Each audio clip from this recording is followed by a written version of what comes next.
Welcome, class. Today we're going to talk about naming compounds. Naming compounds requires you to be able to determine or classify each of the compounds and how they're formed. In other words, what kind of bonding takes place, whether it be covalent, ionic, or metallic. Those will determine the types of nomenclature you apply. So let's take a look at this periodic table to give you an idea of which is ionic, which is covalent, and of course which are metallic. Anything that reacts with the alkali earth metals or the alkali metals with the nonmetals located on the right hand side, that's going to give you ionic types of compounds. So a metal reacting with a nonmetal gives you ionic compound. On the other hand, anything that reacts solely on this right hand side is going to give you covalent types of compounds. And two nonmetals, such as, let's say, carbon and oxygen, those are going to give you those covalent compounds, and that means you need to apply a different set of rules for naming.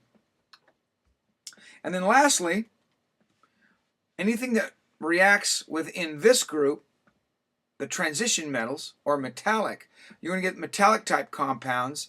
For instance, when iron is involved, you're going to have a varying kind of charge on those kind of elements. So it's going to give you a different way in which you will name them. So to give you an idea how that works, let's take a look at each one of the compounds and how they're formed, and then talk about the rules. Covalent compounds.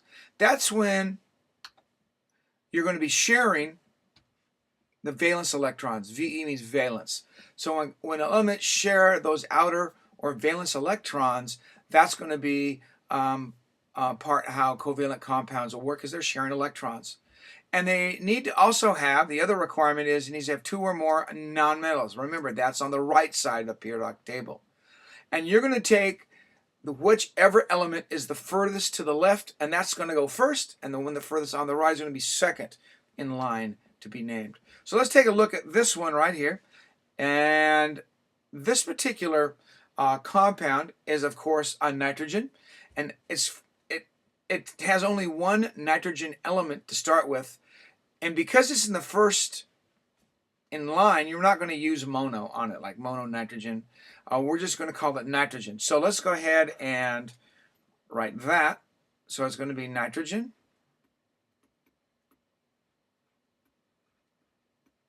And then because it has three fluorines, and we're going to change INE to IDE on this, and we're going to be fluoride. But what I didn't do, oops, this would be fluoride. What I didn't do is I didn't put this 3 on, and that would be it. We'll be using these Greek suffixes, and when we use covalent compounds, and we would put the tri in front of the fluoride. So let's try that again. So we know it's not going to be, it's not going to be mono, so we're just going to put nitrogen. And that just means there's one nitrogen element in the naming of this. And again, there's 3, so we're going to put tri. That'll be fluoride. So again, it'll be nitrogen trifluoride.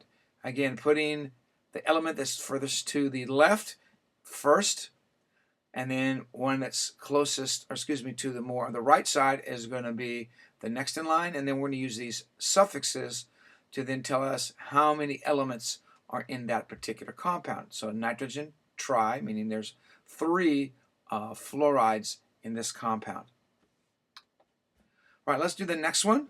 And again, this next one is a little bit unique or different, because in the front one, in the nitrogen, it has 2, and then a fluoride, you have 4. So we're going to be using the di for the nitrogen and the tetra for the fluoride.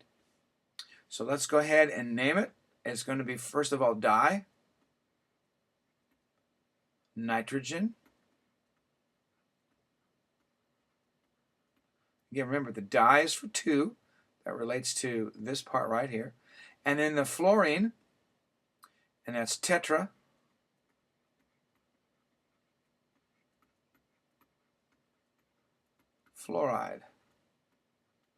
So again, we have for the nitrogen, it would be 2, or di.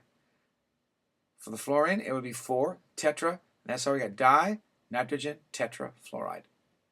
So that's how you do covalent ones. Now I'm going to give you some sheets to practice with.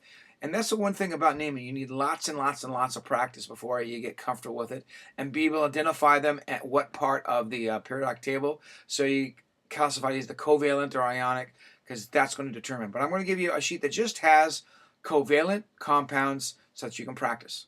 So we'll see you back in a moment. Thanks.